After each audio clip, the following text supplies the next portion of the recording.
Darkcast Network. Welcome to the dark side of podcasts. There is a moment just before dawn in the Grand Tetons when the mountains feel almost alive.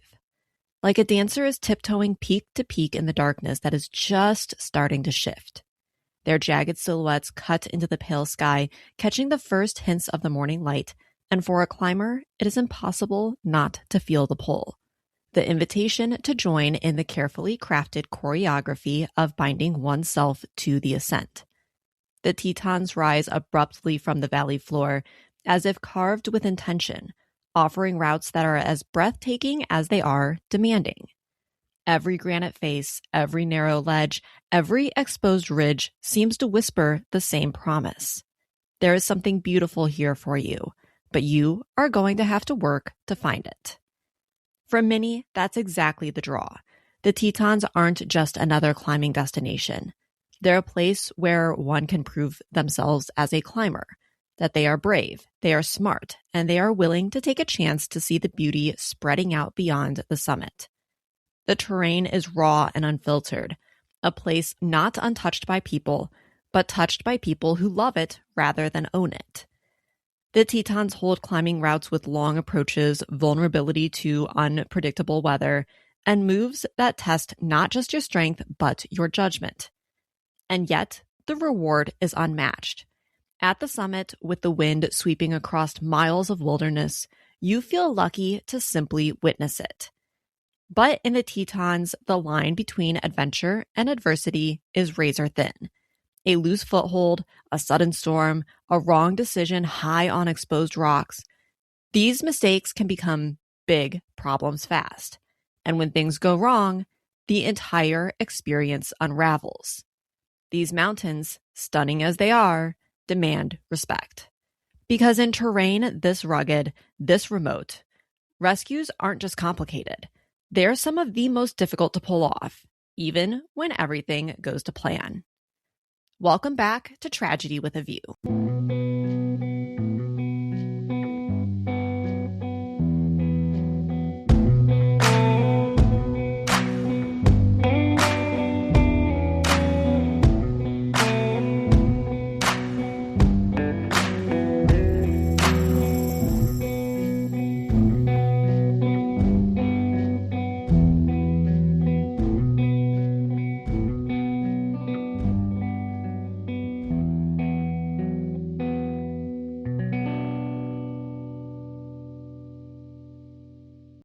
Hello. Welcome back. I am your host, Kayla. This is the final episode of 2025. One moment. I want to double check that because this is coming out the last day. This is coming out the last day of 2025. So I hope you're doing something fun tonight. I hope you're doing something that you are going to enjoy. For those of you going out, please be safe. I am recording this a couple of days early so that, I can actually get it out on time like I've been struggling to do the last couple of months. But that's because Sam and I have been digging into home projects, and our other side business kind of requires some attention at various times. And so we're recording this early so that way I can get it out to you in an appropriate amount of time. And I'm really glad that you're still sticking with me, even though I've struggled lately. And I promise I'm going to be doing better at that, especially now that the holiday season is over and we're kind of getting into a little bit more of a structured time of year. And looking into 2026, we've got a few things coming up that I'm very excited about and I've been working on kind of behind the scenes. And one of those is Girl Gone Running. Season 2 is going to be launching in February. Potentially March. I'm not quite sure yet, but I think it's going to be February, running through the months of February, March, and April, all on Saturdays. Again, they're going to be a second episode. So your normal episodes are going to continue for those who aren't really in the true crime space. And for those of you who do love the true crime, you're going to get 2 episodes in a week. The other thing that I'm kind of working on is trying to do some more video episodes for YouTube. So those of you who listen on YouTube, you my goal is to do one video episode per month. And so YouTube for sure is going to get those. I believe there's a way to do video episodes on both Patreon and Spotify. I'm still looking into exactly what all that entails. So for those of you who like to watch your podcast, you can take a look at my face and watch me talk instead of just, putting me in your ears.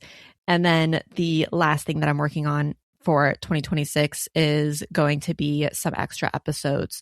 So I added a new tier to Patreon. And so in the new tier, which is called Trailblazers, you get an additional 4 episodes. So instead of 12 episodes per month, you're going to, I'm not doing 12 episodes in a month. Instead of 12 episodes per year, you're going to get 16 subscribers for the Happy Hikers, Spotify, and Apple subscriptions. You all get the normal 12 episodes, which is the first Wednesday of every month. And then I also have the Trail Angels tier, which is $1.99. And it's just kind of a simple way to support me and allow me to continue creating here and crafting this podcast and allowing me to grow. And for every single person subscribing, thank you so much. I really appreciate you doing that and allowing me to be here and create, and also take that money and do something good with it at the end of the year. So with that being said, this is the last episode of the year. I'm not taking any breaks. So you're going to get another episode starting right off with the beginning of the year. And we're going to go ahead and get into this episode. And I actually think this one might be one of my more favorite stories that I've researched and then drafted and now recording. I just really enjoy this one. Lars Schou was born and raised in Jackson Hole, which is not too far from the Grand Tetons National Park. And of course, Lars was drawn to the mountains here. He started climbing at 10 years old, and as he grew, he would fund his adventures and his life by working as a painter, and then he would also dabble a little bit in construction. At 11 years old, Lars climbed the Grand for the first time, and he had been hooked on the mountains since. But when Lars met Megan, he would follow her to San Antonio so that way she could finish her education. But in 2021, Lars would temporarily move back to Jackson Hole so that way he could help his dad with building a home. Like many who even visit the area, let alone live here, the first gaze upon the peaks brought inspiration and delight. The range is dramatic across the blue backdrop of the sky, and the incredible fields and lush forests surrounding the base do nothing but pull in those who want to explore the landscape, spreading out 7,000 feet below them. For many, this includes climbing the sheer cliffs, looking out from the summit, and standing in awed silence as wildlife steps out before them. The jagged range runs for about 40 miles north to south in northwestern Wyoming and is home to several formidable peaks. The mountains were formed by glaciers many, many years ago. The Grand is the tallest mountain in the range, also called Grand Teton, rises 13,776 feet or nearly 4,200 meters into the sky. But the mountains that we are going to focus on today is a mountain called Disappointment Peak. Disappointment Peak is 11,617 feet or 3,540 meters in elevation, and it was given its name in 1925 when climbers were trying to climb to the Grand's summit, and they started up this ridge line and found that they were on a mountain, and they felt disappointment to find that the climb was so steep that they were impassable. This includes a drop-off that was 450 feet high. But today, this doesn't prove to be as disappointing as in 1925. In fact, the disappointment has shown to be an exciting and captivating challenge. One of the routes up the granite face is called Open Book, which is on the south face of Disappointment Peak and is roughly 4 miles of hiking and climbing from the Garnet Canyon before you get to the start of Open Book. To get into the right place for Garnet Canyon, it's best to start out at the Loop and Meadow Trailhead. From there to ascend Open Book, it takes 7 pitches or lengths of rope to make it to the top. The climb is challenging to say the least. There are overhangs, cracks of varying sizes, requiring a large variety of gear, and sections that require more technical climbing skills. For example, flipping the hands to an underhand so that the palms are facing up and you are like almost bicep curling yourself to the rock rather than palms facing down and pulling yourself to the rock. In addition to all of this, the rock face is very exposed to the elements, and due to its shape, there is very little ability to take cover.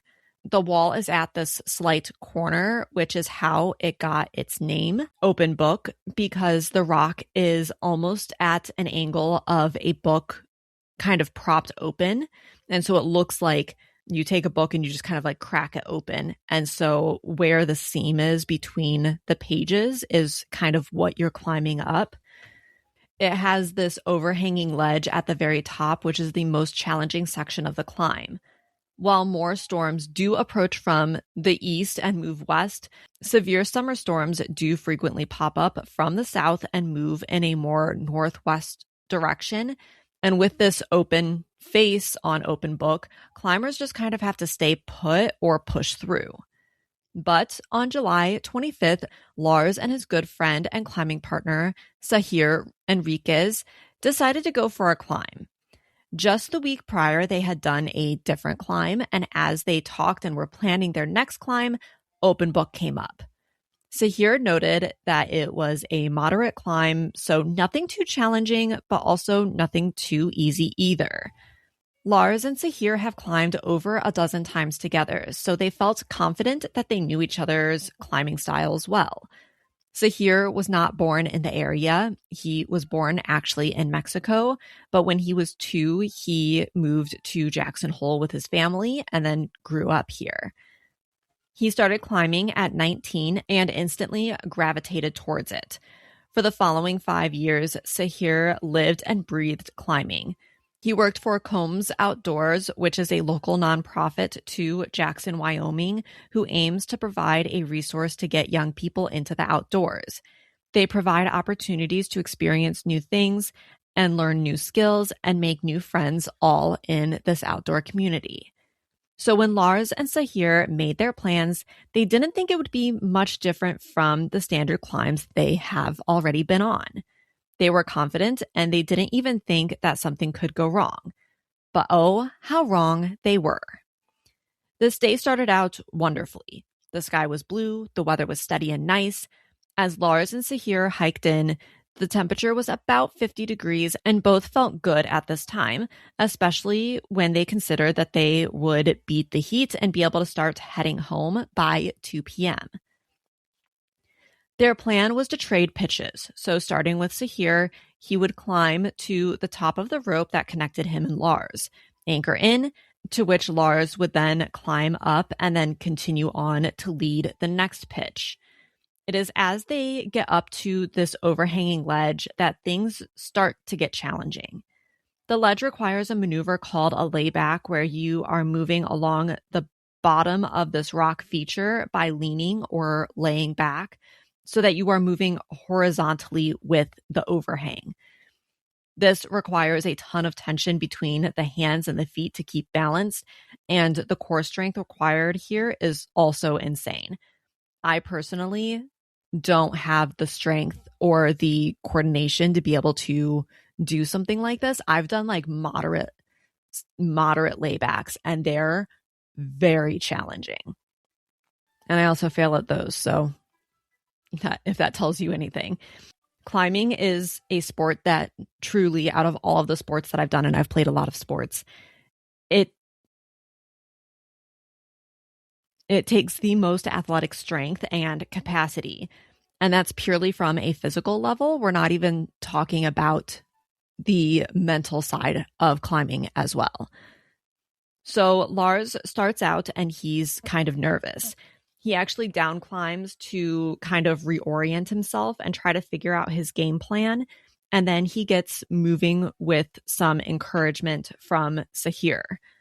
Lars comments that this is much more slick than it looks, and he is having to take breaks to catch his breath and give his grip a break. And as he continues on, he is considering whether he should just keep going or put in another anchor to add a layer of protection. But he wasn't sure that he would be able to hold on long enough to do that, and so he kept going. And so one of the things that you have to consider when you're climbing is that to put in any sort of clip or anchor or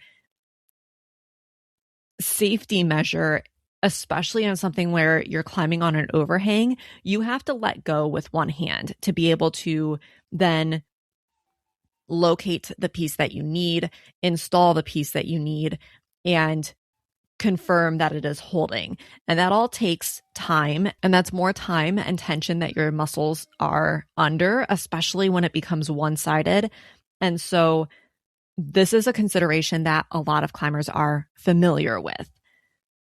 To his left, he finds a large crack where he felt like he would be able to use that to take a moment of rest and kind of gear up for the next really challenging part.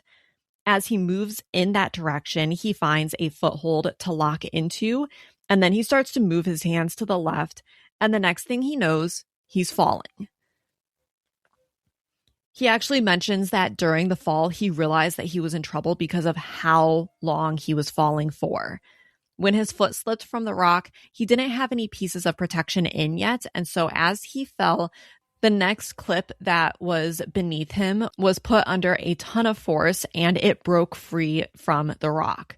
The anchor actually just kind of broke the rock as it came flying out, though the next anchor spots held, but it didn't slow Lars down. Instead, it caused him to swing almost like a pendulum. At some point, he collided feet first with the rock wall, so when he did come to a stop, Lars knew that he was injured, but he just didn't know how bad. Sahir had no idea how bad Lars might be hurt. When Lars did finally come to a stop, Sahir yells down to him, asking if he's okay. So Lars fell. He was above Sahir, and he falls and kind of like swings down past Sahir and then into the rock, which is where he comes to a stopping point. So Lars yells down to him and says, hey, bud, are you okay? And Lars screams up, yeah. And this is actually kind of one of those times, it reminds me of this time that I was like pretty much kicked in the face by a horse. And it's a moment where everything kind of slowed down and I knew something bad was happening. And I vividly remember this horse's foot was coming up towards my face. And I remember thinking that I have to get my arms up, otherwise I'm going to get kicked in the face. And the next thing I remember is that I'm like standing back up and I'm like not even thinking. And as I'm standing back up, I can see my friend kind of like running back and forth. Like, should she go get the loose horse? Should she come to me? She's not really sure what to do. And I just remember saying, I'm okay. And then it was like after I was standing and I was like actually upright and I took a couple of steps that like the stars kind of came over my vision. And then I realized like, wait a second, I'm not actually okay. And I'm sure that for Lars, this was one of those moments where it's an automatic reaction. It's like, you're okay, you're not dead. And so like, yeah, of course you're okay. You're alive, you're able to respond, you understand what's going on.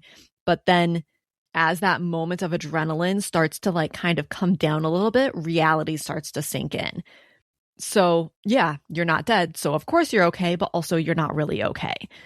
Lars knows that he is hurt and he looks down and he sees that his left foot is displaced and his fibula and tibia are broken and sticking out of the bottom of his leg. This is definitely a compound fracture, and it is shocking for Lars to see, especially because he is still hanging about 200 feet in the air. Sahir down climbs to Lars as quickly as he can, and from here there is a small ledge kind of just below them, but there is a knot in the rope preventing them from moving any farther, so Lars is kind of stuck here. But still, he tries to figure out if maybe he can climb down using only his right leg. Pressing his right foot into the wall, he presses it away, and instead of his body moving away from the wall and his right leg supporting his weight. His right knee just collapses to the side. This is bad. He's starting to realize. Sahir is able to make a makeshift tourniquet from a climbing sling to slow down the bleeding from Lars's left leg. And then they just kind of keep their composure as they try to figure out what to do next. But they were extremely lucky this day. Below them were two women, Haddon Goodman and Julie Heemstra, who were climbing the same route. They were actually only one pitch below Lars and Sahir, so easily within yelling distance. Once Lars and Sahir are not shifting around anymore, the two women yell up and ask if all is okay. Of course, the response that they have at this time is no. So these two women call search and rescue right away. Meanwhile, Lars is trying to hold as still as possible because he is just kind of hanging here and he doesn't have his legs to give him any support. He can't use his legs to give him any support. And so when he was moved, his legs were bumping against the rock, and this was extremely painful for him. He removed his pack and extra gear and then waited for search and rescue to arrive. And as they waited, Lars was slipping towards unconsciousness, which they wanted to avoid because that would make rescue even harder. But they are out of water. The south-facing rock face is getting hit by the hot noonday sun, and they are just stuck. Back at the Jenny Lake Ranger Station, climbing ranger Case Martin takes the call. Haddon and Julie are really good at relaying the information that they have, and by the time he hangs up the phone, he knows exactly what he is up against and the team he needs to assemble. This includes Philip Edmonds, Scott Gunther, Dave Weber, Steve Wilson, and Noah Ronskowski. Steve is a helicopter pilot, so he is flying the aircraft that is carrying Phil, Scott, and Dave. They know exactly the location to go to, and again, it is a beautiful day. The sun was shining, and the wind was completely manageable. They got there easily, but it was the sight as they approached that made them hesitate a little. Not from caution, but the awareness of what they were dealing with. They could see Lars and Sahir hanging, and for several feet beneath him, the rock was covered in blood. Steve, as he is approaching the wall, is assessing the distance and whether there is rotor clearance, so that way he is able to lower Phil, who would be the short hauler. So the intention with the short hauler, if you haven't listened to prior episodes like this, is that he would be hanging from a rope beneath the helicopter. The short hauler gets the injured or deceased party, and then they fly to a different location with these people hanging from the rope beneath the helicopter. They fly to a different location to where either they can then load the person into the helicopter and fly to the hospital, or load the injured party into an ambulance and then take to the hospital that way. At 150 feet, there wasn't enough space for the helicopter to get close enough to the wall so that way he could send Phil down. But at 240 feet, there was. So once they figure out the distance that they need to cover, they relocate to the closest meadow to hook up the short haul lines.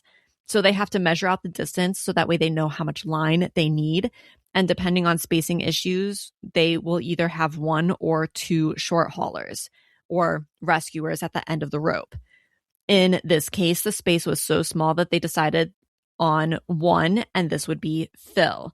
And in this case, Scott was going to actually act as the spotter who would keep an eye on Phil and the rescue and communicate between the short hauler and the pilot. As a side note, this process can be really hard for the injured people or people who need rescued to see when they have this helicopter that is essentially in front of them. And they're like, you can see that they're trying to space things out and they're trying to figure out how to do things and what to do next and what steps need to be taken. And then they fly away. And the intention is to go to a place where they can get out of the helicopter and unload everything that they need, get everything set up, and the short hauler attached to the end of this rope, and then fly back in. But They have to put eyes on the situation before they know the exact steps that they need to take in order to act. And sometimes that means moving to a different location to prepare for rescue and then coming back. But this can still be really hard because as an injured party or someone who's like, they're, right here in front of me, they're going to save me, they're going to do it now, seeing them fly away, you don't have any communication that they're going to come back. You don't know what they're doing, and you don't know that this is just part of the process. So in this meadow, they get everything set up, and then they head back for Lars. As they approach, they take it really easy and really slow. Helicopters are miraculous and also very fragile crafts. So it's important for them to be extremely cautious here. Once they actually get on site again, the overhang that was in the wall that made space for the helicopter rotors was now preventing the pilot from being able to see beneath him. And so he doesn't know what Phil is doing until the rope goes slack, indicating that Phil is on the wall and at least near the location. And so this is where Scott comes into play, where he's going to be sticking his head out of the helicopter and have eyes on Phil and be able to communicate exactly what's happening. And I will be sharing a video of the rescue, and in one of there's actually two videos, but in one of the videos you can see Phil is poking his head out of the helicopter, like you can see his body out there. And this is where the tricky part comes in, because somehow Phil needs to attach Lars to him before he disconnects Lars from the anchor currently holding him to the rock. In short, this means that the helicopter, through two human beings, is attached to the rock. And this is just a really high stress situation. Steve has to hold everything steady long enough for Phil to do his job, and Phil has to move quickly and carefully with Lars. This moment where everyone is kind of tethered together is really potentially bad, because if something happens, if one of the helicopter rotor blades strikes the rock, it can be deadly for not only everyone in the craft, but everyone attached to the line. They have some fail-safe processes set up, so that way in the event that something like that happens, they can cut the rope and the people on the rock are safe. But it's still very tense. It's a lot of pressure on the people that are involved. And this is actually also a very short period of time that this is happening, sometimes as little as 10 to 15 seconds. But as soon as Phil assesses the situation, gets Lars connected to him, and then disconnects Lars from the rock, they are then free from the wall. And as they are released from the wall, they swing slightly away with the helicopter as it's already taking off. The helicopter heads towards Lupine Meadows, which is where an ambulance was already waiting for Lars. Haddon and Julia climb down with Sahir, and they end up hiking out with him. And as they're hiking with him, Lars is being taken in for surgery.